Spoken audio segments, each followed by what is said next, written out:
अस्सलाम वालेकुम, मैं हूं डॉक्टर ताहिरा। प्रोग्राम आप देख रहे हैं सेहत सबके लिए। कुछ ही दिन पहले हमारी जो डोमेस्टिक हेल्थ थी वो प्रेग्नेंट थी और उसने डिलीवरी के लिए जाना था। मैं उसको लेकर गई, बड़ी अच्छी गायनेकोलॉजिस्ट ने पूरा उसका चेकअप किया और उसको बोला कि भाई आपको सी सेक्शन एडवाइज्ड है। लेकिन उसने जो है क्या डिसाइड किया कि नहीं, मैं यहाँ से भाग जाती हूँ और मैं भाग के गाँव में जाऊँगी ताकि मेरी नॉर्मल डिलीवरी हो जाए। हालांकि उसका पहला बच्चा भी वो इसी तरह से खो चुकी है कि नॉर्मल डिलीवरी करने की कोशिश की गई ज़बरदस्ती और उससे बच्चा भी ना रहा। ये कहने का मकसद ये है कि आजकल बहुत ज़्यादा मिसकंसेप्शन है कि शायद गायनेकोलॉजिस्ट पैसे बनाने के लिए सी सेक्शन या बड़ा ऑपरेशन करती है और दूसरी वाली डिलीवरी नहीं होने देती। हालांकि ऐसा बिल्कुल नहीं होता। गायनेकोलॉजिस्ट पहले आपको असेस करती है, आपके जो टेस्ट करती है उसमें देखती है कि भाई आया आप नॉर्मल डिलीवरी कर सकते हैं कि नहीं, बच्चे की पोजीशन नॉर्मल है कि नहीं। और खुदा ना खास्ता अगर आप नॉर्मल डिलीवरी कर रहे हैं और नॉर्मल लेबर के जरिए आपको और आपके बच्चे को इस तरह का नुकसान पहुंचता है कि या तो वो जान से चले जाते हैं या फिर ये होता है कि 9 महीने के बाद भी जो बच्चा पैदा होता है उस डिलीवरी के दौरान जो ट्रॉमा होता है उससे उसके सर की नसें, उसके दिमाग की नसें, उसकी सारा कुछ जो है वो मुतासर होता है, वो जिंदगी भर के लिए अपाहिज या डिसेबल हो जाता है। इसलिए आज हमने अपने प्रोग्राम में दावत दी है डॉक्टर अंसर बेगम को। Thank you. गायनेकोलॉजिस्ट हैं, प्रोफेसर हैं गायनेकोलॉजी की। आप बताइए डॉक्टर अंसर, ये जो मिसकंसेप्शन लोगों में फैला हुआ है, वो घबराते हैं सी सेक्शन से, वो कहते हैं बस मैं नॉर्मल डिलीवरी ही करानी है, उनको बताइए कि गायनेकोलॉजिस्ट भी पागल नहीं होती, वो कुछ सोच समझ के बताती है। एक्चुअली हमारे यहाँ जो ट्रेंड्स हैं ना वो पुराने मिथ्स पे चल रहे हैं कि एक शुरू से जनरेशन दर कि हमने नॉर्मल पैदा किया था तो अब बहू का या एक थ्रेट है पेशेंट्स में। उनको ये समझना चाहिए कि जब डॉक्टर ये डिसाइड कर देती है कि आपने नॉर्मल डिलीवर नहीं हो सकते तो डेफिनेटली पीछे बहुत सारी रीजंस होती हैं। उसमें मैटरनल हेल्थ भी होती है, बेबी की हेल्थ को भी काउंट करते हैं। उसमें कोई आपका सोशो इकोनॉमिक कोई भी बेनिफिट डॉक्टर को नहीं होता। रादर ये कि उससे अगर ज़बरदस्ती आप करवाने की कोशिश करेंगे तो एक तो वो पेशेंट को भी बहुत ज़्यादा नुकसान होगा और डॉक्टर के लिए भी नुकसान ही है इसमें।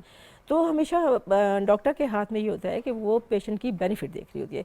लेकिन ये मिथ्स हैं, तो मैं तो यही सजेस्ट करूँगी सबको कि आप प्लीज़ फॉलो करें जो भी डॉक्टर आपको एडवाइस करता है, अदरवाइज़ बहुत मुश्किल हो जाएगा। उनको ये भी बताइए कि उनको लगता है कि भाई बड़े ऑपरेशन से कोई कॉम्प्लिकेशन हो जाएगी, हम पता नहीं क्या हो जाएगा हमारे साथ, हम बार बार नहीं कर सकते। ये भी थोड़ा सा क्लियर करें कि भाई सी सेक्शन कितनी देर का प्रोसीजर है, उसमें क्या होता है और उसके बाद कितने दिन की केयर चाहिए। अच्छा, वही होता है कि आप सी सेक्शन तो एक रादर सिंपल प्रोसीजर है कंपेयर टू, और वो थोड़ा शॉर्ट भी है।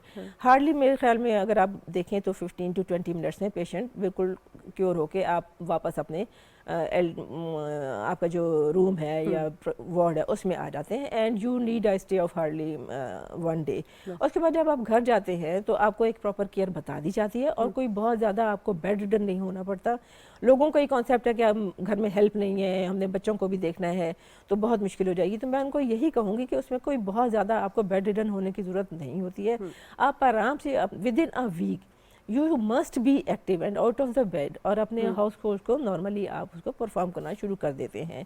और जहाँ तक नॉर्मल, अगर आपकी एक डिफ़िकल्ट नॉर्मल डिलीवरी है तो उसमें तो ये होगा आपको बहुत ज़्यादा टाइम रेस्ट चाहिए।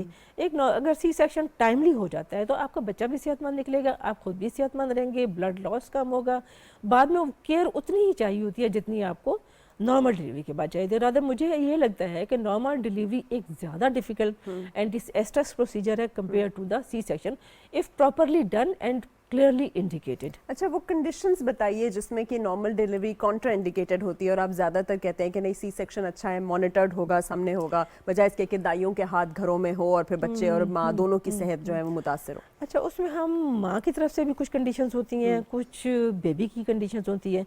अगर हम लोग ये देखते हैं कि माँ जो है वो एक तो बहुत शॉर्ट स्टेचर है जिसको हम कॉमनली हम कहते हैं कि CPD कम के फेलो, हाँ कम हाइटेड है या बोन स्ट्रक्चर, समटाइम्स हाइट कितना मैटर नहीं करती, बहुत नैरो या बहुत ओबीज पेशेंट्स जो होती हैं जो कि हाँ बहुत मोटी पेशेंट्स जो होती हैं वो। फिर मैटरनल होते हैं कि अगर आपको हार्ट का इशू है या आपके बहुत शुगर है जिसके से आपका बच्चा बहुत बड़ा है, या आपकी जो पास्ट ऑब्स्टेटिक हिस्ट्री है वो बहुत पुअर है जिसमें आपके पास कोई लाइव इशू नहीं है, आपकी एज ज़्यादा है, आपका बच्चा ज़्यादा प्रेशस है, या फिर ये कि बच्चे में भी होता है जब बच्चे की ब्रीच उल्टा जो बच्चा हो जाए या ट्रांसवर्स में हो जाए या पानी बहुत ज़्यादा है उसमें, माँ के पेट में पानी हम बता देते हैं पहले से। फिर उसमें ये होता है कि अगर बेबी की उसकी पोजीशन में आ जाए, अगर आप जैसे कह रही हैं कि ब्रीच प्रेजेंटेशन हो रही है या ट्रांसवर्स हो रही है, उसमें तो अगर आप कोशिश करेंगे तो फिर तो बेबी का मदर बचना का भी ही नामुमकिन यूट्रस भी है। रप्चर हो सकता है, बच्चे के डेफिनेटली उसकी जो पेरीनेटल मोर्टेलिटी बच्चे की भी और मदर की वो बढ़ जाती है। अच्छा, और सेकेंडली चीज़ वो आ जाती है कि आप जैसे बच्चे का साइज़ बहुत बड़ा है या बच्चा बहुत कमज़ोर है, वो लेबर ले ही नहीं सकता, या उसमें ऐसी कोई कॉम्प्लिकेशन से हेड बहुत बड़ा होता है कुछ लोगों का, तो उसमें डेफिनेट ट्राई करना ही नहीं चाहिए। अच्छा, और ये भी बताइए कि क्या इम्पोर्टेंस है हमारे यहाँ प्री नेटल स्क्रीनिंग की, क्योंकि बाहर तो ये होता है कि जैसे ही कोई प्रेग्नेंट होता है उसके बाद पूरे 9 महीने उसको वो डॉक्टर के पास जाते हैं और उनके सारे ब्लड टेस्ट होते हैं, शुगर चेक होता है, ब्लड प्रेशर, एक्लम्सिया वगैरह के लिए चेक होता है, फिर अल्ट्रासाउंड किया जाता है देखने के लिए कि बच्चे की हेल्थ और माँ की हेल्थ ठीक है कि नहीं। लेकिन हमारे यहाँ ये कॉन्सेप्ट भी नहीं है, वो सोचते हैं कि भाई पहले भी घरों में पैदा होते थे, अभी भी हो जाएंगे, तो टेस्टिंग की ही जरूरत नहीं है। तो थोड़ा सा प्री नेटल स्क्रीनिंग, कौन से टेस्ट इंपॉर्टेंट है, किस किस इंटरवल पे इंपॉर्टेंट है, उसकी भी बताइए। अच्छा, जो हम लोग रूटीन में आज तो खैर काफ़ी अच्छी अवेयरनेस है, मैंने देखा है लोगों में, इवन के गांव देहातों के लोग बड़े कंसर्न होते हैं, वो आते हैं स्क्रीनिंग के लिए। जो सबसे इम्पॉर्टेंट है कि आपका जैसे ही खातून ने कंसीव किया है, एक होम प्रेगनेंसी टेस्ट होता है, आप वो कर लें। वो अगर पॉजिटिव आ जाता है तो you should immediately contact your gynaecologist, और उसमें हम लोग सबसे पहले कर लेते हैं आपका डेटिंग स्कैन बेबी के लिए, ताकि हमें आइंदा वो एक बेसिक अल्ट्रासाउंड रहता है जिससे हम आइंदा पूरा प्रेगनेंसी को लेके चलते हैं। अगर बेबी ग्रोथ ज़्यादा है या कम है तो हम उसे कंपेयर कर लेते हैं। फिर मैटरनल टेस्ट होते हैं। मैटरनल टेस्ट में हम ये पहले तो आप उसका ब्लड प्रेशर देख लें, वेट देख लें, हाइट देख लें, बाकी उसकी सारी कोमॉर्बिड जो है माँ के वो देख लें। फिर आपने एटलीस्ट मिनिमम चलिए, एक कॉलर आ गए हैं, उसके बाद हम कंटिन्यू करेंगे। जी अस्सलाम वालेकुम, कौन कहाँ से? जी अभी मैं क्या बात कर रहा हूँ, मैं कराची से। जी बताइए, क्या सवाल पूछेंगे? मैडम मसला ये है कि मेरी वाइफ का 5 हो गए, 5 हुए उसके। जी जी, तो उसको तकलीफ होती है, उसको भी जहाँ पे इंजेक्शन लगते हैं ना, उसको तकलीफ होती है। इंजेक्शन जो पीछे कमर में लगे थे वो बोल रहे हैं? जी जी जी, वो दर्द है उसको। ठीक है, और कितने सी सेक्शन हुए आपने बताया? 5 हुए मेरे। 5। और उम्र उनकी बता दे। उनकी है उम्र 40 साल। 40 साल, और आखिरी वाला कब हुआ था ये भी बता दें। ये तकरीबन 8 साल पहले हुआ था। 8 साल पहले। थैंक यू जी, आप 4 सुनिए। साल पहले। 4 साल पहले, ठीक है। तो ये लंबर एनेस्थीसिया के बहुत सारे लोगों को ये कंप्लेन होती है, तो थोड़ा सा इसके बारे में स्पाइनल एनेस्थीसिया का बताइए। अच्छा, जो पेन होती है। हाँ, अच्छा, वो पेन अगर ये भी एक मैं समझूंगी मिसकंसेप्शन है कि स्पाइनल एनेस्थीसिया से या लंबर एनेस्थीसिया से पेन हो रहा है। कभी कभी ये होता है कि हो भी सकता है, मैं इसको बिल्कुल निगेट नहीं करती हूँ, हो भी सकता है, लेकिन that should be with in 24 hours. अच्छा, उसके बाद वो सेटल हो जाता है। अगर 24 आवर्स के बाद है तो देयर आर अदर रीजंस।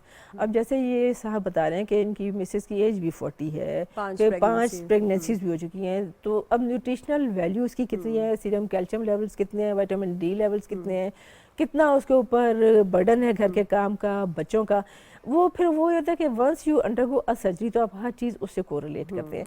ऐसा नहीं होता। मैं हमेशा अपने मरीजों को यही बताती हूँ कि जो आपको इस वक्त बैकएक हो रहा है, ये पोस्चर रिलेटेड भी हो सकता है, ये आपके न्यूट्रिशनल हेल्थ और कितना आपको। एक और कॉलर है, फिर वापस इस पे जरूर आएंगे। अच्छा, जितने कॉलर्स आए। जी अस्सलाम वालेकुम, कौन कहाँ से? जी वालेकुम सलाम, मैं तनवीर बात कर रहा हूँ वाकंड से। जी बताइए तनवीर साहब, क्या पूछेंगे? अच्छा, ये पूछना है कि मेरी मिसेस का 7th मंथ स्टार्ट हो गया। जी ठीक है, तो लास्ट 2 मंथ से वो डॉक्टर साहब कह रही हैं कि ट्विंस हैं, तो एक बेबी की जो किडनी में स्वेलिंग है। जी, कुछ और पूछना चाहेंगे इनसे ताकि वो क्लैरिफाई हो तो जाए? वो उनसे ये क्लियर करना है कि आया कि वो बाद में कवर हो जाता है कि वो कोई ऑपरेशन वगैरह उसका भी करवाना पड़ता है। जी क्या बोल रहे हैं आप? मतलब उनका ऑपरेट होगा बच्चे का भी कि वो इस तरह से रिकवर हो जाता है डिलीवरी से पहले? ठीक है, वो कह रहे हैं किडनी में स्वेलिंग है एक बच्चे की, उनसे आप पूछेंगे कि स्वेलिंग है। अच्छा, नॉर्मली जो ट्विंस होते हैं उसमें कोई ना कोई कॉम्प्लिकेशन रिस्क ज़्यादा होता है, तो वो कवर हो भी सकता है, लेकिन अगर उसका बाद में कोई यूरेथ्रल स्ट्रक्चर है या कोई यूरेटर का इशू है तो आफ्टर बर्थ पीडियाट्रिक सर्जन होते हैं, वो मे भी किसकी सर्जरी कर दें और उसको, लेकिन दे विल गिव टाइम वो डेफिनेटली नेचुरल रिकवरी को भी टाइम देगी। इस वक्त हो भी सकता है कि कोई इंटरनल प्रेशर उसके ऊपर आया हुआ हो, उसके यूरेटर के ऊपर, तो एक साइड की किडनी थोड़ी स्वॉलन है, बाद में देखेंगे कि उसका वैसे भी 7 महीने वो कह रहे हैं कि हो चुका है, तो आप थोड़ा सा ये बताइए कि जैसे किस मंथ के बाद जो है ना बच्चा सेफ होता है कि अगर डिलीवर हो भी जाए तो फिर वो प्रीमेच्योर बेबी के तौर पे बाहर हाँ, उसको कर दिया जाए? ट्विंस में थोड़ा सा रिस्क ज़्यादा होता है, इसलिए अर्ली डिलीवरी इंडिकेटेड होती है, ठीक है। और डिपेंड कि आपका उसकी दोनों की पोजीशन क्या है, लेकिन 36 वीक्स ऑनवर्ड जो है इट इज़ सेफ अगर उसको आपने डेक्सा कवर दिया हुआ है तो। अच्छा, ये जो डेक्सा कवर होता है अक्सर जो है डॉक्टर्स कहते हैं कि भाई स्टीरॉयड का इंजेक्शन लगा दें, तो अच्छा एक और कॉलर आ गए, फिर कंटिन्यू करेंगे। जी अस्सलाम वालेकुम। अस्सलाम वालेकुम जी। कौन बोल रही हैं, कहाँ से? मिसेस फ़हीम मुफ्ती बोल रही हूँ, रेगुलर कॉलर आपकी। जी जी बिल्कुल, थैंक यू सो मच। कैसी हैं आप? बहुत अच्छा लगता है, वेट करते हैं आपके प्रोग्राम्स का। बहुत बहुत शुक्रिया। पूछिए, आप क्या पूछेंगी आज? जी, मैंने ये पूछना है, एक तो आप जो अवेयरनेस दे रही हैं कि वाकई ये जो सिजेरियन बच्चों से लोग डरते हैं कि नहीं होने चाहिए, बहुत से केसेस ऐसे होते हैं जो बच्चों को गंवा बैठती हैं। जी बिल्कुल ऐसे ही फिर है। उसके बाद फिर जाहिर है उसके बाद करना पड़ता है तो और मैंने ये क्वेश्चन करना है कि सिजेरियन बच्चे कितने पैदा हो सकते हैं, 3 या 4, मतलब कितने अच्छा, होने चाहिए और कितनी फ्रीक्वेंटली? बिल्कुल, जी। Thank you so much. ये बहुत लोगों का ये होता है कि भाई अभी अभी सी सेक्शन हुआ है तो अगला सी सेक्शन हो सकता है कि नहीं, कितने बच्चे सी सेक्शन से सेफ हैं और कितनी देर बाद? होना ये चाहिए कि एटलीस्ट 3 इयर्स का डिफरेंस होना चाहिए, 3 साल का। एटलीस्ट 3 इयर्स का आपके यूट्रस को प्रॉपर हीलिंग के लिए। और पाकिस्तान में तो 5 to 6 तक इंडिकेटेड है, 5 से 6 सीजरियन सेक्शंस हो सकते हैं, but 6th must be the last. वैसे भी नहीं, सी सेक्शन ना भी हो तो I think 6 is enough. 6 is enough, लेकिन समटाइम्स ऐसा होता है कि वो बेबीज उनके जो बीच में अलाइव नहीं रहते, हाँ। तो वो थोड़ा ऐसा हो जाता है कि पेशेंट्स आती हैं कहती हैं हुए तो हमारे 5 सी सेक्शन है, बच्चा एक ही है, तो उसमें डेफिनेटली हम लोग फिर उनका BTL नहीं करते, बच्चे बंद नहीं करते, उनको एक और चांस देते हैं। तो 5वां मेरे ख्याल में मैक्सिमम होना चाहिए। स्टिल अगर कोई बैड ऑब्स्टेट्रिक हिस्ट्री है तो 6 तक जा सकते हैं। तो वो कह रही हैं कि 6 आपके आराम से सी सेक्शन हो सकते हैं, और 6 इस महंगाई में हो जाए, बस मेरा ख्याल है सी सेक्शन ना भी हो तो बस इतने काफ़ी। और 3 साल का गैप वो तो आइडियल है, इसके ऊपर ज़रूर बात करें डॉक्टर अंसर। ये जो 3 साल का गैप कह रहे हैं, क्योंकि मेरा ख्याल है ब्रेस्ट फीडिंग के भी 2 साल होते हैं, और माँ को जो जैसे वो बैक एक भी कह रहे थे कि माँ के अंदर कौन सी न्यूट्रिशनल डेफिशिएंसी हो जाती है, माँ का पूरा खून चूसा जाता है, तो अगले बच्चे के लिए कितना वक्फा होना चाहिए और वो क्यों ज़रूरी है? वक्फा एटलीस्ट 3 साल का, मतलब जब बच्चा 2 साल का हो तो उसके बाद अगर माँ कंसीव कर ले, हाँ। तो उसके आइडियली तो should be more than this, लेकिन अगर लेट मैरिज है, कुछ तो जल्दी कंसीव करना चाहते हैं तो 2 साल बाद ट्राई करें, तो 3-3.5 साल का वक्फा हो जाएगा, आ जाएगा। प्लस उसमें रिस्क वही बात है कि माँ की हेल्थ बहुत रिस्क पर होती है, जब माँ की हेल्थ रिस्क पर होगी तो बच्चा डेफिनेटली कमज़ोर होगा।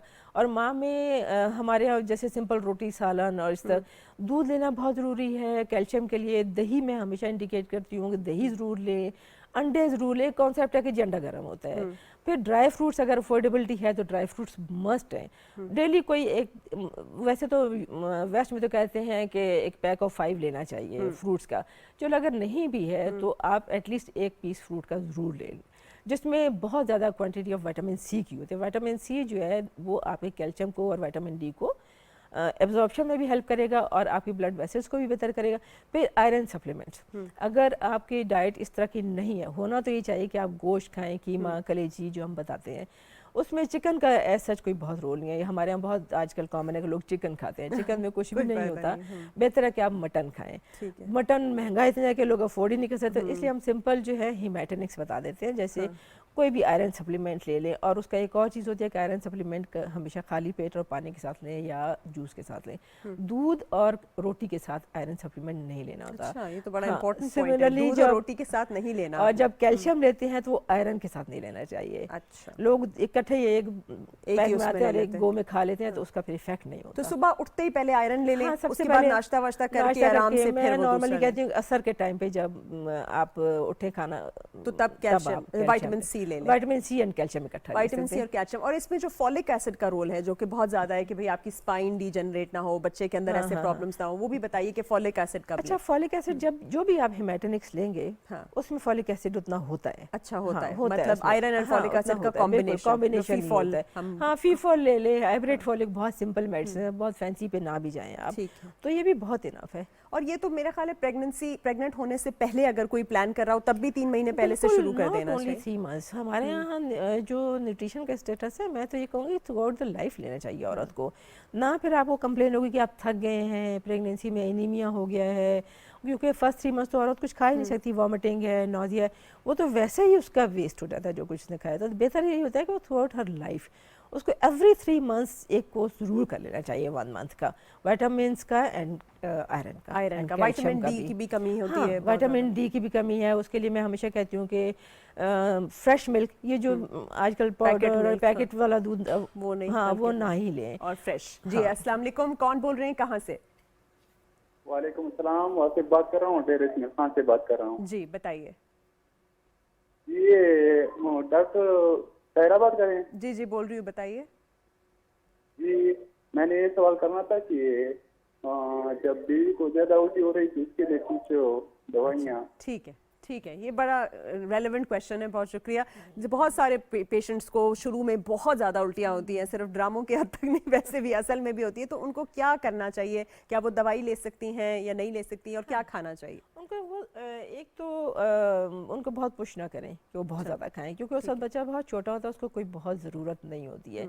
जैसे हमारा कहा जाता है कि जी बस प्रेगनेंसी होगी तब इसने खाना ही खाना है, मुझे लगता है कि वो एक्सेसिव फूड नहीं लेना चाहिए। प्लस वो जो इजीली टॉलरेट कर सकती है वो ले, अगर फ्रूट्स ले सकती है, वो दही खा सकती है, दूध नहीं नॉर्मली पी सकती, तो let her take whatever she wants. ठीक है, उसमें आप पुश ना करें। फिर उसके बाद जो मिलती हैं आप ले सकते हैं, एंटीएमेटिक्स ले सकते हैं, कौन कौन सी सेफ है उनको थोड़ा नेम कर। एनवीप मिल जाती है, ज़ैकल डी आर है, और आप और ये कितनी फ्रीक्वेंटली ले सकते हैं? मतलब before every meal, half an hour before every meal आप ले सकते हैं शुरू के 3 माह। जी, अगर नहीं कंट्रोल होता तो एंटासिड्स ले लें आप, कैप्सूल ऑनसेट मिल जाता है, 8 मिलीग्राम का होता है, वो आप सुबह शाम खाने से साथ ले लें या खाने से आधा घंटा पहले ले लें। राइजेक ले लें। अच्छा, उसके बाद आप नींबू पानी लें, उसमें नमक का इंटेक और मीठा थोड़ा बढ़ाएं, उससे आपकी वॉमिटिंग, जो बहुत इंपॉर्टेंट चीज़ है उसमें डिहाइड्रेशन नहीं होनी चाहिए। अच्छा। तो डिहाइड्रेशन के लिए आपने ORS रखें घर में। अगर फिर भी वो इतना वॉमिट कर लेती है कि वो डिहाइड्रेट हो जाती है, तो फिर आप डेफिनेटली हॉस्पिटल जाएं, उसको इन्फ्यूज़ लगेंगे। अच्छा, तो बेसिकली आप ये वाली जो सेफ एंटीएमेटिक्स हैं वो आप ले सकते हैं, डॉक्टर के एडवाइस से आप ले लें, और फिर कोशिश करें कि बहुत ज़्यादा उनको ठूसे नहीं और बिल्कुल वो खाते ही लेट भी ना जाए, और हल्का हल्का नींबू पानी के ऊपर सिप करें। आपने कहा कि नमक और चीनी जो है वो ज़्यादा इस्तेमाल कर सकते हैं ताकि इलेक्ट्रोलाइट्स हो, लेकिन कुछ औरतों को ये हो जाता है, ब्लड प्रेशर का मसला हो जाता है, ये शुगर हो जाती है ड्यूरिंग प्रेगनेंसी, तो इसके ऊपर भी थोड़ी सी बात करें कि वो क्या अलामात हैं जो हो जाते हैं during blood pressure during pregnancy अच्छा, देखिए ब्लड और डिलीवरी में। हाँ, अच्छा, ब्लड प्रेशर जिन खवातीन को होता है, अगर तो प्रेगनेंसी इंड्यूस है तो पहले 3 महीनों में होगा ही नहीं। अच्छा। वो आफ्टर 20 वीक्स, मतलब 4, साढ़े 4, 5 महीनों के बाद शुरू होता है जो प्रेगनेंसी इंड्यूस होता है। अगर पहले से जो पेशेंट हाइपरटेंसिव है, डायबिटिक है, तो she must always be already on some medication, तो उस मेडिकेशन को थोड़ा मॉडिफाई करना होता है। लेकिन अगर प्रेगनेंसी में हो गया है तो उसकी अलामात ये होती हैं कि अगर आप शुगर का ले लें तो एक्सेसिव उसका वो हम जिसको कहते हैं कि बहुत खाने को दिल करेगा उसका, स्पेशली वो मीठे की ज़्यादा क्रेविंग होती है, फिर बहुत उसको यूरिनेशन बहुत होगी, हाँ, और इरिटेबिलिटी बहुत होती है। इस तरह से ब्लड प्रेशर में अगर होगा तो ब्लड प्रेशर में आपको बहुत ज़्यादा हेडेक होगा, एडिमा हो जाएगा लेग्स में, पफी होंगी आईज, और एकदम से उठेंगे तो आपको चक्कर आया, गर्दन में दर्द शुरू हो जाएगा। तो ऐसी सूरत में आप फौरन अपने डॉक्टर के साथ, और फिर उनको सॉल्ट रिस्ट्रिक्शन और सब कुछ करनी पड़ेगी। चलिए नेक्स्ट कॉलर। जी अस्सलाम वालेकुम। वालेकुम अस्सलाम। जी मैंने डॉक्टर साहब से पूछना है जी कि बच्चियों के अक्सर चेहरों पे बाल आ जाते हैं ना अननेसेसरी, जी जी बिल्कुल, तो उसके लिए ये लोगों को लेजर करवाना पड़ता है वगैरह वगैरह, तो उसके लिए वो क्या एडवाइस करें? उम्र बताती है बच्चियों की उम्र भी। दूसरा मेरा एक और सवाल है, जी। वो माइंड भी ना करें, वो ये है कि अमूमन गायनेकोलॉजिस्ट के बारे में ये कहा जाता है कि वो कहती हैं कि जी ये बच्चा जो है ये ऑपरेशन के जरिए होगा जी, और सुनने में ये आया है कि इस तरह डॉक्टर लोग ज्यादा पैसे बनाते हैं नॉर्मल डिलीवरी के निस्बत, जी तो क्या ये डिसऑनेस्टी वाकई हो रही होती है या ये ठीक, एक मिसकंसेप्शन है, लोग गलत सोचते हैं, इस तरह नहीं होता? ठीक है, थैंक यू वेरी मच। यही आपने एड्रेस किया था। अव्वल तो सेम चार्ज होता है मोस्ट हॉस्पिटल्स में, अब आप देखेंगे कि नॉर्मल डिलीवरी और सी सेक्शन सेम चार्ज होता है। और दूसरा, डॉक्टर पागल तो होती नहीं कि अपने आप को सेम चार्ज पे इतने जोखिम में डाले कि अगले को खोले पीटे बंद करे और ज्यादा उसमें डाले।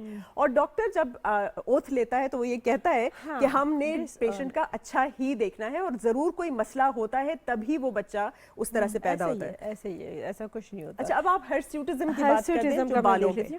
अगर हिर्सुटिज्म है तो डेफिनेटली लेजर अच्छी है, मतलब आप शुरू में करवा लें, आपकी आउटलुक अच्छी होती है, बच्ची का कॉन्फिडेंस लेवल बेहतर होता है, लेकिन उसको इन्वेस्टिगेट करना बहुत ज़रूरी है। आजकल बहुत कॉमन है, हेयर ग्रोथ फेस पे हो गई है, एक्नी है बहुत ज़्यादा, थोड़ा कॉम्प्लेक्शन डार्क है बच्ची का, या यहाँ से थोड़ा सा आपका वजन ज़्यादा बढ़ना शुरू हो जाता है और टमी बढ़ना शुरू होती है, तो ऐसे में आप ज़रूर डॉक्टर को कंसल्ट करें। उसमें 2 लोगों का रोल होता है, ना सिर्फ गायनेकोलॉजिस्ट का बल्कि एंडोक्रिनोलॉजिस्ट का भी रोल होता है। तो पहले आप अल्ट्रासाउंड करवाएंगे, हिस्ट्री लेंगे, अल्ट्रासाउंड करवाएंगे। अगर आपको वाकई पॉलीसिस्टिक ओवरीज लग रहा है, समटाइम्स ऐसा होता है कि अल्ट्रासाउंड के ऊपर आपको नहीं भी लगेगा, लेकिन अब जब आप उसका हार्मोनल प्रोफाइल करेंगे तो उसमें पता चल जाता है कि आपके हार्मोन्स इम्बैलेंस चल रहा है। तो वो एक लॉन्ग प्रोसेस है हार्मोन्स को बैलेंस करने का। तो लेज़र करवाने में कोई हर्ज नहीं, हम बल्कि पहले कहते ही यही हैं कि वेट लूज़ करें और एक्नी, और उसके लिए आप डर्मेटोलॉजिस्ट के पास चले जाएं, वो लेज़र करवाएं बाल उसका। जब इसकी आउटलुक बच्ची की अच्छी हो जाएगी तो वो डेफिनेट उन मेडिकेशन के साथ बहुत अच्छा सा कोप अप कर सकेगी। बिल्कुल सही बात है। आप पहले जो है उनके हार्मोन्स का ज़रूर चेकअप करा दें, डाइट भी खालिस दें, ऑर्गेनिक डाइट बहुत ज़रूरी है, क्योंकि आजकल जो चिकन मिलता है हमारी मार्केट में वो बहुत ख़राब है और वो बहुत बड़ा जहर है। पैकेट का दूध और ये जो चिकन वगैरह है ये हार्मोन्स के साथ प्ले करता है। लेज़र जो है वो 18 साल की उम्र के बाद ही सजेस्ट करते हैं हम लोग यूजुअली। जी अस्सलाम वालेकुम, कौन सा आप बोल रहे हैं, कहाँ से? जी कौन बोल रहे हैं, कहाँ से? रजा खालिद बात कर रहा हूँ मैं बहावलपुर से। जी बताइए। अच्छा, मेरा क्वेश्चन ये है कि मेरे हैं 2 बेबीज जी और मिसेस है मेरी हार्ट पेशेंट। जी तो उनका ना मैंने ऑपरेट करा दिया था दूसरे बेबी के बाद। जी। अच्छा, अब ये क्वेश्चन पूछना चाह रहा हूँ कि अभी दोबारा मतलब हो सकता है कि उनका हार्ट पेशेंट भी है कि दोबारा मतलब ऑपरेट हो सकता है उनका? ट्यूबल लाइगेशन कराई थी आपने? नहीं, ऑपरेट करवाया था वो। बच्चे बंद किस चीज का ऑपरेशन कराया था? बच्चे बंद करने का ऑपरेशन कराया था? जो मतलब जो और नहीं चाहिए थे उस टाइम ना। हाँ, उसको ट्यूबल लाइगेशन ही कहते हैं। ठीक है, मैं बताती हूँ। आपकी एज बता दीजिए उनकी। उनकी एज है 35 ईयर। 35। जी थैंक यू। 35 इयर्स की है, ट्यूबल लाइगेशन कराया था। रिवर्सल हो सकता है कि नहीं, वो पूछ रहे हैं। रिवर्सल बहुत मुश्किल है, रिवर्सल नहीं हो सकता, और मेरे ख्याल में तो एफर्ट भी नहीं करनी चाहिए। ऑलरेडी वो हार्ट पेशेंट हैं, हाँ। तो किसी वजह से ही अगर आपने भी कहा था तो डॉक्टर ने भी कुछ सोच समझ के ही उनके बच्चे बंद किए होंगे। आप उनको दोबारा से स्ट्रेस से ना गुजारें तो अच्छा होगा। बिल्कुल सही बात है। और मेरा ख्याल है एक दफ़ा ये डिसीजन भी जब लेते हैं तो बहुत ही सोच समझ के लेना चाहिए कि अगर आपने ट्यूबल लाइगेशन करा दी है बच्चा बंद करने का ऑपरेशन, तो उसके बाद उसको खुलवाने की अटेम्प्ट ना की जाए। रिकैनलाइजेशन ना ही करें। अच्छा, अब इसी पे बात करते हैं। जब कॉन्ट्रासेप्शन इन्होंने तो खैर एक्सट्रीम मेजर ले लिया, तो जो दूसरे मेजर्स होते हैं जैसे आईयूडी हो गया या कुछ और, इसमें भी बहुत लोग कहीं से भी लगवा लेते हैं कॉपर टी और बहुत कॉम्प्लिकेशन होती है। तो इसमें पीआईडी या जो डेंजर्स हैं उसकी बात जरूर कीजिए। अच्छा, कॉपर टी बहुत अच्छा और सेफ प्रोसीजर है अगर टाइमली रखा जाए और सही जगह, अच्छी जगह पे रखा जाए, सही जगह पे रखा जाए।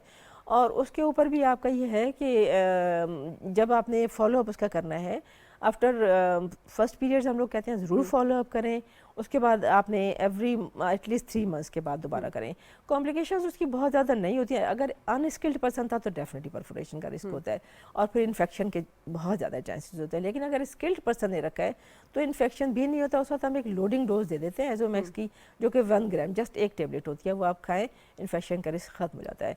थोड़ा हम उनको एक्सप्लेन ये ज़रूर करते हैं कि शुरू में 2-3 महीने आपको इंटरमिटेंट स्पॉटिंग भी हो सकती है, पीरियड्स हैवी भी हो सकते हैं, थोड़े इरेगुलर हो सकते हैं, लेकिन उसके जो इफ़ेक्ट्स हैं वो उसके साइड इफ़ेक्ट्स से बहुत आगे हैं। अच्छा। मतलब आपको you are then mentally free. तो ये दूसरे जो हार्मोनल्स पिल्स लेते हैं उनसे बहुत बेहतर है ना? ये इनर्ट है, इसमें कोई हार्मोन नहीं है, इससे आपका वेट गेन नहीं होता, इसमें आपको ब्लड प्रेशर का इशू नहीं होता, और इसका 99.9% इसका सक्सेस रेट है।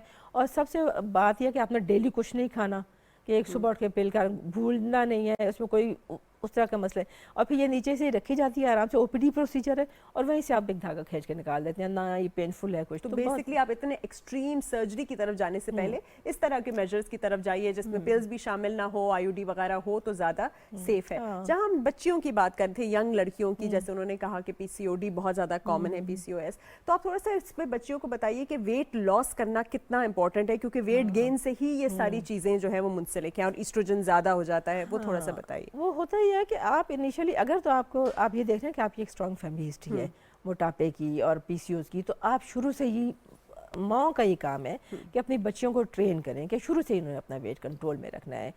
बीएमआई अपना मेंटेन करना, अकॉर्डिंग बहुत अंडरवेट भी नहीं होना, वो भी बहुत खतरनाक बात है। लेकिन आपका बीएमआई जो है ना, it should be less than, it should be between 20 and 23। और बॉडी मास इंडेक्स आप कैलकुलेट ऐसे करते हैं कि वजन लेते हैं अपना केजी में और उसको डिवाइड करते हैं अपनी हाइट से इनटू स्क्वायर। आप इंटरनेट पे भी लिख सकते हैं what is my BMI, height और वेट, वो आपसे पूछेगा, एज पूछेगा और आपको बीएमआई मिल जाएगा। 18 से कम नहीं होना चाहिए और 20 से ज़्यादा ऊपर नहीं होना चाहिए।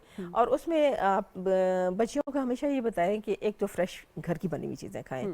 बाजार की चीज़ें जो आजकल बड़ा आसान है ना, ऑर्डर पाना से ऑर्डर किया, और हाँ, या फिर कैन की चीज़ें खा ली, और फिर आपने चिकन के अलावा कुछ नहीं खाना। चिकन तो बहुत बड़ा जहर दालें है। खाएं, सब्जियां खाएं, फ्रूट्स खाएं, दूध पिएं, फ्रेश सैलेड्स खाएं, और वॉक हमारे यहाँ बिल्कुल ख़त्म हो चुकी है।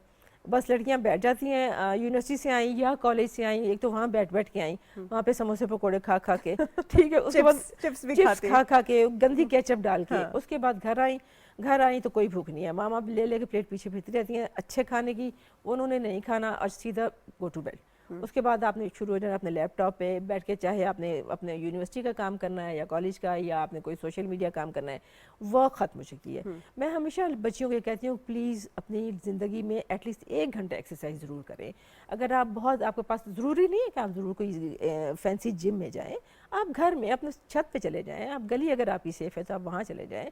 45 मिनट की वॉक अगर आप ब्रिस्क वॉक करें तो 4 माइल्स कवर करती है, तो आप 4 माइल्स तो एटलीस्ट करें ना। तो बेसिकली बाकी सारी ये हार्मोन्स लेने से भी आपने 45 मिनट बहुत तेज वॉक करनी है, आपका खूब सारा पसीना निकले। और ना सिर्फ बच्चियां जिनको पीसीओडी होती है, बल्कि बाद में जो खवातीन हैं जो प्रेग्नेंट होना चाहती हैं और नहीं हो पा रही होती, उनके लिए भी। और जो डिलीवरी के बाद जो कह रहे थे ना कि सी सेक्शन क्यों ज्यादा हो गया, वो इसलिए हो गया कि पहले औरतें बहुत काम करती थी तो आसानी से बच्चे डिलीवर करती थी। अब औरतें बैठी रहती हैं तो वो उस तरह से बच्चे फिर डिलीवर नहीं होते, बोन्स ही नहीं खुलती, बोन्स ही नहीं उनकी खुलती ना, बिल्कुल भी ऐसा। अच्छा, आप थोड़ा सा ये भी बताइए, ये जो इन्फेक्शन हो जाता है बहुत ज़्यादा लोगों को, पेल्विक इन्फ्लेमेटरी डिजीज जो होती है, इन्फेक्शन या डिस्चार्ज होता है, डिस्चार्ज का मसला तो बहुत ज़्यादा कॉमन है, कुछ लोग ल्यूकोरिया, कुछ दूसरा, इसको कैसे डिफरेंशिएट करना है और कैसे ट्रीट करना है? अच्छा, ल्यूकोरिया जो है वो उसको भी बहुत ज़्यादा उस तरह एक्सट्रीम उस तक ले गए हैं ना कि पता नहीं क्या बुरी चीज़ है। ल्यूकोरिया बिल्कुल एक नॉर्मल चीज़ है, ठीक है, जो कि व्हाइटिश डिस्चार्ज है, जिसमें स्मेल नहीं है, कुछ स्मेल नहीं है, थोड़ा म्यूकोइड होता है,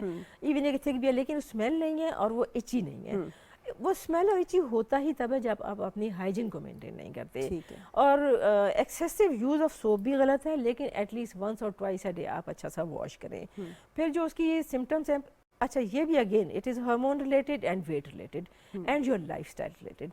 अब अगर आप मुस्तकिल बैठे रहेंगे और हिले जुलेंगे नहीं, फिर बहुत बच्चियों को आजकल जो टाइट्स पहनती हैं, जीन्स पहनती हैं, हवा भी नहीं लगती, फिर जो आपके अंडरगारमेंट्स हैं वो आपने दिन में 2 दफ़ा कम से कम चेंज करने हैं। और बिफोर गोइंग टू बेड आपने अच्छा सा वॉश करना है, सुबह उठे वॉश करें। फिर अगर आपको फिर भी नहीं है तो आप देख लें कि आपका शुगर्स तो नहीं है, आपका कोई हार्मोनल इम्बैलेंस तो नहीं चल रहा, यूटीआई रिलेटेड चीज़ें होती हैं, पेल्विक इन्फेक्शन उसी से ही होते हैं। अगर आपको वो सब चीज़ें ठीक है तो आपको नहीं होगा पेल्विक इन्फेक्शन। सिर्फ और सिर्फ अगर आपका कलर डिस्चार्ज का ग्रीनिश हो गया, या उससे बू आने लगी, या उससे आपको खारिश होने लगी, या बहुत येलो हो गया, तो फिर फंगल इन्फेक्शन की तरफ डॉक्टर आपको वो करेगी। मेडिकेशन और फिर अगर खून आ जाता है तो आप आके बता सकते हैं। इसी में बच्चियों को बहुत ज़्यादा जैसे हैवी ब्लीडिंग होती है, कुछ बच्चियों को बहुत ज़्यादा दर्द होता है, उनका स्कूल कॉलेज भी मिस हो जाता है ब्लीडिंग, उसके लिए क्या करना चाहिए? मतलब ये जो बस्कोपैन, पॉन्स्टन। अच्छा, एक कॉलर ले लेते हैं जी। अस्सलाम वालेकुम।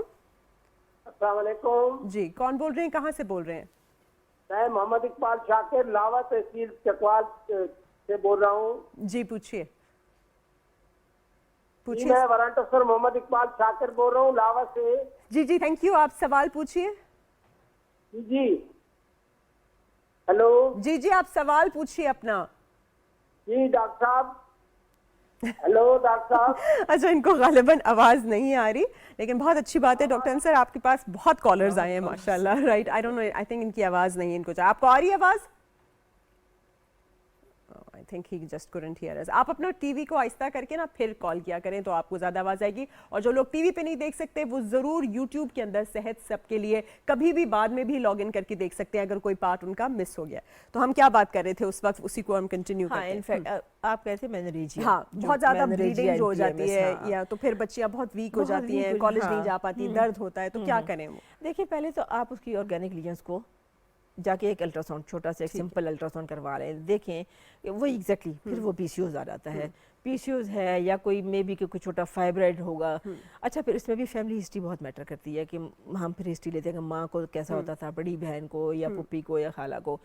लेकिन एक सिंपल रेमेडीज़ होती हैं कि पेशेंट को आप कैप्सूल ट्रांजामिन, ठीक है, बहुत ज़्यादा हार्मोन्स पे ना जाए, कैप्सूल ठीक। ट्रांजामिन ले दें according to the age and body weight. आप 250 मिलीग्राम 3 टाइम्स अ डे ले सकती हैं। पॉन्स्टन फोर्ट की टेबलेट है, ये ले सकती हैं सुबह दोपहर शाम, ठीक है।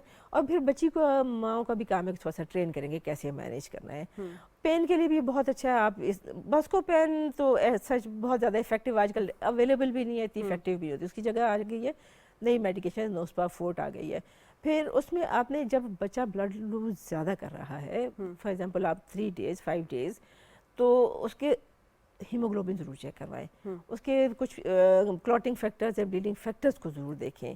जैसे हीमोफीलिया के पेशेंट्स होते हैं, उनमें हमेशा ब्लड लॉस ज़्यादा आता है, von Willebrand factor deficient तो होता उसको है, इन्वेस्टिगेट कराना इन्वेस्टिगेट करवाना है। अगर आप समझ रही है कि पॉन्स्टन से और अदर काफ़ी हो रेमेडीज रहा है। हाँ नहीं हो रहा, तो फिर आप डेफिनेटली डॉक्टर को कंसल्ट करें और वो आपको तो लिख के- बेसिकली ऐसे ही छोड़ नहीं देना। और छोड़ हमारे नहीं यहाँ देना। ये भी होता है ना कि देखिए सारा खाना जो है ना, स्पेशली देहातों में, वो बेटे को दे दिया जाता है, बेटी को हाँ, नहीं दिया जाता, और बेटी nutrition, को ना अंडा देते हैं ना nutrition। दूध। तो थोड़ा सा इसके ऊपर भी बात करें कि किस तरह अनीमिया से वो बेचारी जो है कमज़ोर भी हो जाती है और उसकी दिल की धड़कन तेज़ हो जाती है, बाद में प्रेगनेंसी भी मुश्किल होती है और बच्चे भी फिर आगे बहुत वीक पैदा होते हैं। तो इसमें न्यूट्रिशन की इंपॉर्टेंस भी थोड़ी सी। इसमें ये जो न्यूट्रिशन की है ही इम्पोर्टेंट न्यूट्रिशन, क्योंकि मेडिकेशन का तो रोल बहुत बाद में आता है।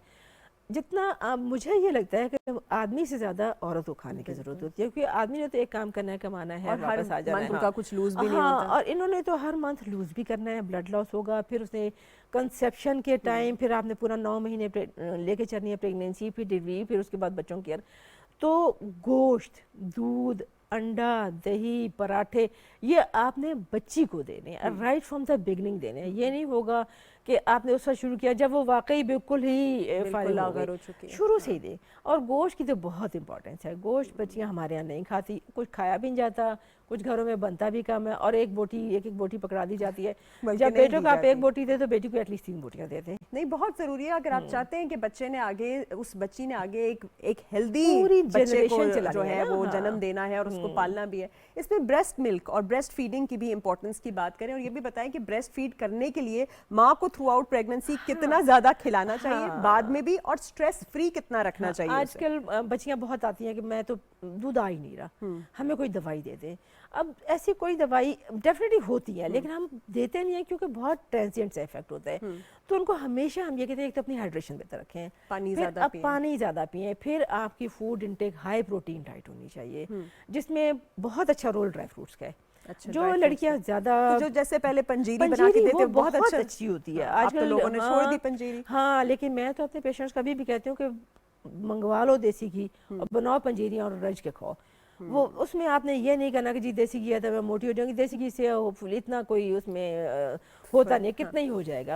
अच्छा, देखिए फिर वो nuts निशास्ता, कितने जो important निशास्ता होता है ना उसमें, हाँ। वो डालें उसमें। फिर अगर आपको ऐसे ही तो आप दूध बहुत ज़्यादा लें, आप अंडे लें, आप चीज़, अगर आजकल तो घरों में भी चीज़ बन जाता है, कॉटेज बिल्कुल। चीज़ आप घर में बना के ले लें।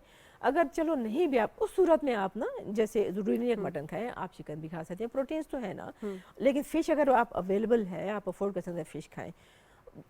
अपनी डाइट बेहतर रखेंगे तो दूध आएगा, और जब दूध आएगा, और तो वही बच्चा दूध सबसे ज्यादा अच्छा है ना बच्चे के लिए, उसमें एंटीबॉडीज हैं, सारा बिल्कुल। कुछ ये है। जो सिंथेटिक चीजें हैं, हम कहेंगे कि जी हम एक कैप्सूल आपको दे देंगे और दूध आ जाएगा, तो एक हफ्ता आएगा, उसके बाद फिर आप बैठे हुए हैं। तो ये जो न्यूट्रिशन है ना, ये उस वक्त की 10 दिन की न्यूट्रिशन से नहीं लेकिन होता। इसमें आप थोड़ा सा हमारे लोगों को ये बताएं कि अगर वो चाहते हैं कि उनका बच्चा हेल्दी पैदा हो, उनका जो आगे उनका क्या कहते हैं वारिस है वो बड़ा ही हेल्दी और अच्छा हो दिमाग और बॉडी का, तो वो माँ को थ्रू आउट प्रेगनेंसी भी और Stress बाद free भी में रखें बच्चे ना। के पैदा होने के बाद भी स्ट्रेस फ्री जरूर रखें, हाँ, क्योंकि पोस्टमार्टम डिप्रेशन ऐसे एक ही बहुत बड़ा फेज है। तो उसकी हमारी जो सोशल स्टिग्मास है ना, कि एक तो वो कि जी आपने नॉर्मल डिलीवरी में ही जाना है, ठीक है, वो चाहे जैसे तैसे करके वो बच्ची अगर उसने डिलीवर कर भी लिया, कितना बड़ा उसको ट्रामा हुआ है, फिर वो जिस स्ट्रेस से गुजरी है, फिर जो प्री नेटल डिप्रेशन था वो पोस्ट नेटल डिप्रेशन में तो और ज़्यादा हो जाता है। तो इसमें सोशल सपोर्ट की बहुत ज़रूरत है, हस्बैंड की सपोर्ट, फिर इन लॉज की सपोर्ट, फिर माँ बाप बहन भाइयों की सपोर्ट। उसको डी वैल्यू ना करें। अब कि जी बच्चा आ गया है and you are nobody now, सारी आपकी जो है वो अटेंशन बच्चे की तरफ चल जाती है। तो माँ ऑलरेडी थोड़ी सी सोशल उसमें कॉम्प्लिकेशंस में जा रही है, फिर मेंटल कॉम्प्लिकेशंस में जा रही है, तो डिप्रेशन इटसेल्फ, फिर वो अगर वो डिप्रेशन में वो बच्चे को कैसे अटेंड करेगी, ना वो बच्चे को दूध पिला, ना उसका दूध आएगा, ना वो बच्चे को दूध पिला सकेगी। तो इसमें ज़्यादा रोल किसका है? मदर का, कि मदर को आप सेहतमंद रखें, उसको टेंशन फ्री रखें, उसको खुश रखें, उसको कहें कि आपका ये बहुत बड़ा काम था। बिल्कुल, वाकई बड़ा काम था। नेक्स्ट कॉलर की जाने बढ़ते हैं। जी अस्सलाम वालेकुम। जी वालेकुम सलाम। जी मैम क्या हाल है? ठीक ठाक, थैंक यू। कौन सा आप बोल रहे हैं, कहाँ से? जी मैं हमजा फैसलाबाद से। जी बताइए हमजा। जी मैम मुझे मेरी वाइफ को ना 1 मंथ हुआ है प्रेगनेंसी को। जी। उनके ना पेट में अक्सर दर्द रहता है, मेडिसिन भी ली है, लेकिन पता नहीं क्या होता है, जब भी उन्हें पीरियड में बहुत ज्यादा पेन होती है, अक्सर दर्द रहता है। लेकिन आप कह रहे हैं अभी प्रेग्नेंट हैं वो? जी प्रेग्नेंट है, अक्सर उनके पेट में मेडिसिन भी ली है, लेकिन ना दर्द नहीं कम हो रहा। और कौन सी मेडिसिन ली है? जी मैम मुझे अभी तो अंदर है, लेकिन ना चेकअप करवाया है। जी। मैं बाहर आया हूँ अभी, इससे आपसे दोस्त के यहाँ बैठा हूँ, कॉल किया आपको, मैंने पूछना था क्या इसका कोई हाल बता सकती हैं? हमारा ना अक्सर पीरियड भी जब आते हैं वहाँ भी अक्सर उन्हें दर्द रहता है, लेकिन 1 मंथ हुआ है प्रेगनेंसी। चलें ठीक है, थैंक यू वेरी मच। मेरा ख्याल है आप डॉक्टर साहिबा को ही आके चेकअप भी करा सकते हैं, ये तो बहरिया हॉस्पिटल में बैठती हैं, और आप जहाँ कहीं पे भी हैं एक अच्छी गायनेकोलॉजिस्ट को ज़रूर दिखाएं कि क्या रीज़न है उनकी इस दर्द का। लेकिन वो ये कह रहे हैं कि उनको पीरियड्स में भी बहुत ज़्यादा पेन होता था, और अब जो है उनको प्रेगनेंसी में भी प्रोजेस्टेरोन सेंसिटिविटी पेशेंट की ज़्यादा है। अगर उनको पीरियड्स में भी ये होता था और अभी भी, तो प्रोजेस्टेरोन सेंसिटिविटी थोड़ी ज़्यादा है उनकी। और अब ये भी डिपेंड करता है कि वो इनका कौन सा बच्चा है, पहला बच्चा है, दूसरा, तीसरा। अगर पहले में भी ऐसे ही पेन होता तो कुछ इसमें पेशेंट को ना मेंटल कंफर्ट की बहुत ज़रूरत है, उसको रीअश्योरेंस की बहुत ज़रूरत है, रेस्ट की ज़रूरत है, अच्छी डाइट की ज़रूरत है, और डेफिनेटली एक क्लिनिकल एवेल्यूएशन कि इतना पेन क्यों है। अगर अब फर्स्ट मंथ ही है तो आप प्रेगनेंसी उसकी इंट्रा यूट्राइन है भी कि नहीं है, ये चेकअप कराना बहुत ज़रूरी है, क्योंकि अक्सर बच्चा कभी वो बच्चेदानी के अंदर नहीं होता, बाहर होता है, वो भी हो सकता है। तो आप इन्वेस्टिगेशन कराएं, और जैसे डॉक्टर साहब ने कहा बहुत खुश रखना है, बहुत ज़्यादा प्यार और सुकून देना है। एक हमारी इंटरनली भी क्वेश्चन आया है हमारी टीम की तरफ से, और वो पूछ रहे हैं कि बहुत सारी ऐसी माएँ हैं जिनका बच्चा नहीं टिकता, अंदर ही बच्चे की डेथ हो जाती है, बार बार बेचारियों को उसमें से गुजरना पड़ता है। अभी रिसेंटली भी एक की पूरे 9 मंथ्स के बाद इसी तरह हुआ। तो what are the reasons, what can be the possible reasons, और उन्हें क्या करना चाहिए? उनको अब पहले तो प्रेगनेंसी हो जाती है, मैटरनल पूरी स्क्रीनिंग, उनकी हेल्थ की स्क्रीनिंग, उसमें बहुत जो क्रॉनिक जो एलिमेंट्स हैं उनको एक्सक्लूड कर देना है पहले। उसमें बहुत बड़ा फैक्टर जो है आपके इसका है डायबिटीज़ का। अच्छा। और हर डायबिटीज़ है, हाइपरथायराइडिज्म है, ब्लड प्रेशर का हाई होना है, कार्डियक डिजीज़ है, और अगर कज़न मैरिज है तो उसको भी देखना है कि इनके फैमिली हिस्ट्री दोनों तरफ कैसी है। फिर क्रोमोसोमल एबनॉर्मलिटीज़ बच्चे में ना हो। बच्चा जो पैदा होता था तो वो फिजिकली और उसका कोई स्कैन्स होते थे। फिर जब माँ प्रेग्नेंट थी तो उसकी कॉम्प्लिकेशंस क्या थी, उसको एक होता है, हम कहते हैं कि बहुत पानी पेट में ज़्यादा था, पानी बहुत कम था, या उसके बच्चे को जो अल्ट्रासाउंड के ऊपर ब्लड फ्लो, उसके प्लेसेंटा की डेवलपमेंट अच्छी हो रही थी, प्लेसेंटा से उसको ब्लड फ्लो बहुत अच्छा जा रहा था।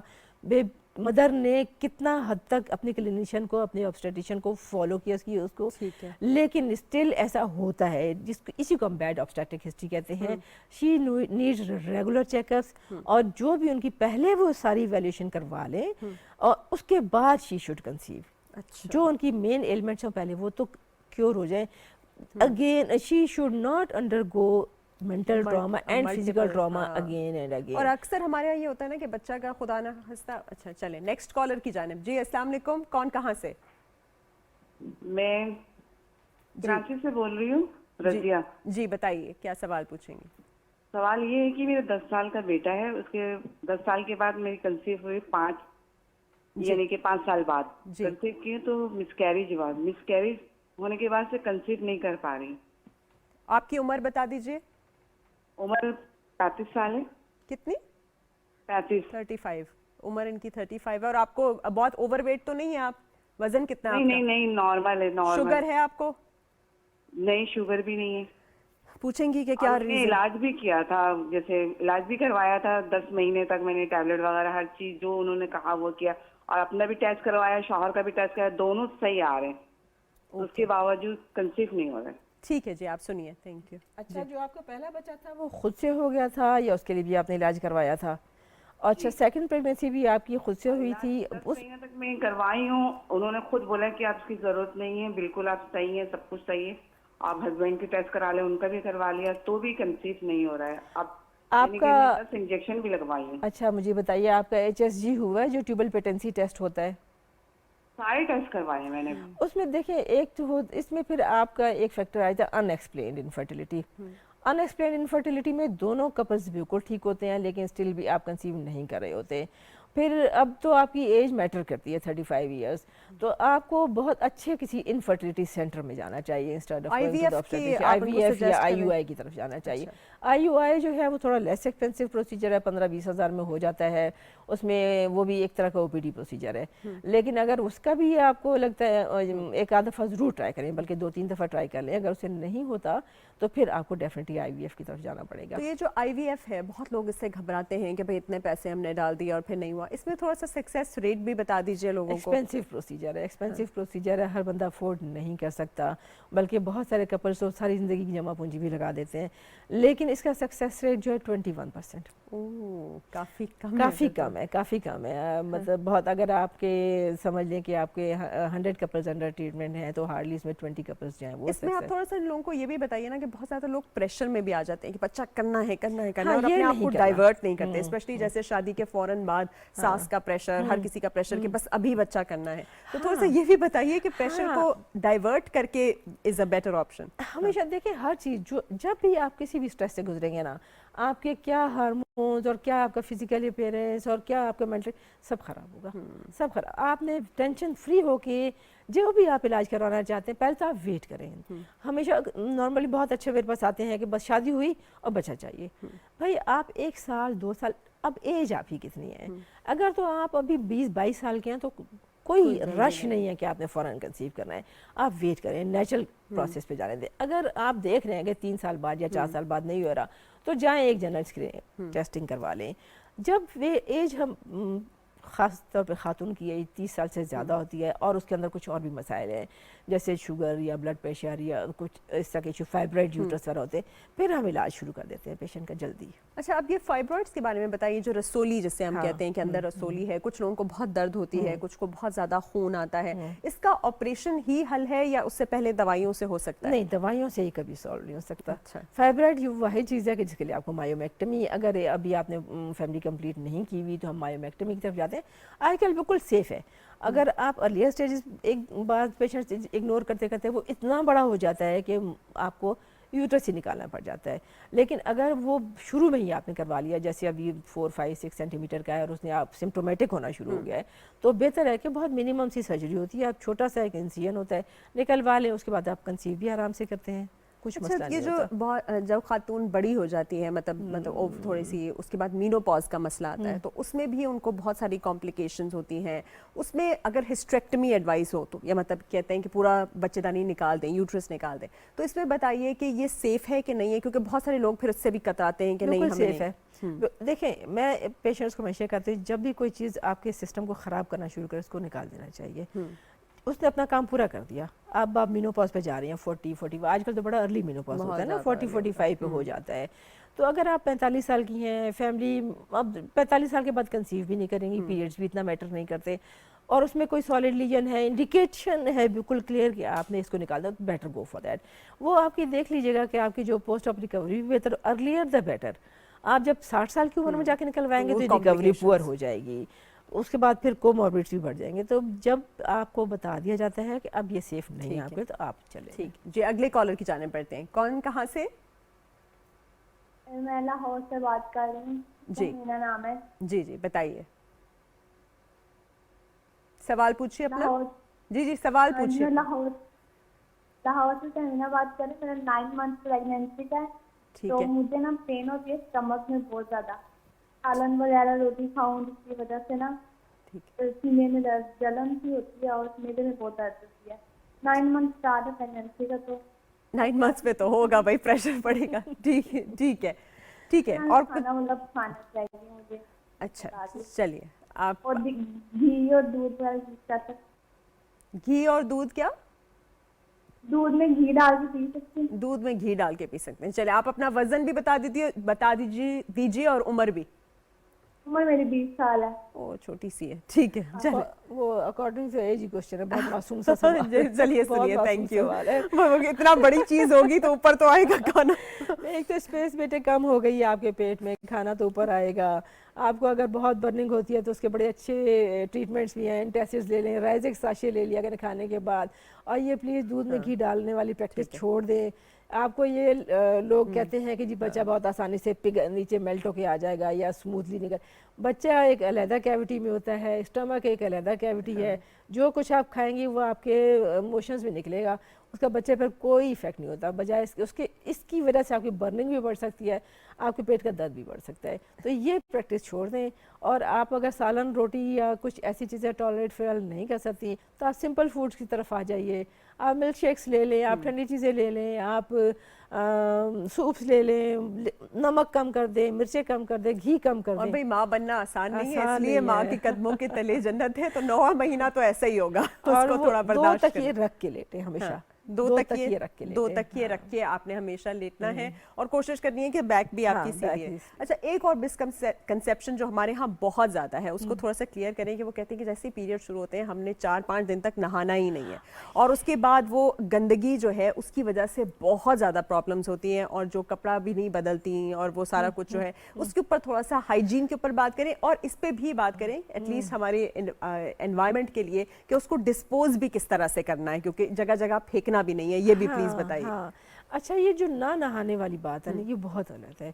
वैसे ही इस्लाम में क्या है, सफाई निस्फ ईमान है और तहारत है। आपने सुबह उठ के रोज नहाना ही नहाना है फ्रेश होने के लिए। उसका पीरियड्स है नहीं है, उसका उसके साथ कोई ताल्लुक नहीं है। फिर एक पुरानी मिथ है कि जी पीरियड्स रुक जाएंगे नहाने से। ठंडा पानी ना इस्तेमाल करें, गर्म पानी इस्तेमाल ना करें, इसका उसके साथ कोई ताल्लुक नहीं है। आप अपने जिस्म को अच्छा सा साफ करें, आप खुद भी अच्छा फील करेंगी। रोज़ सुबह, बल्कि पीरियड्स में तो आप सुबह शाम नहाएं, सुबह शाम कपड़े चेंज करें।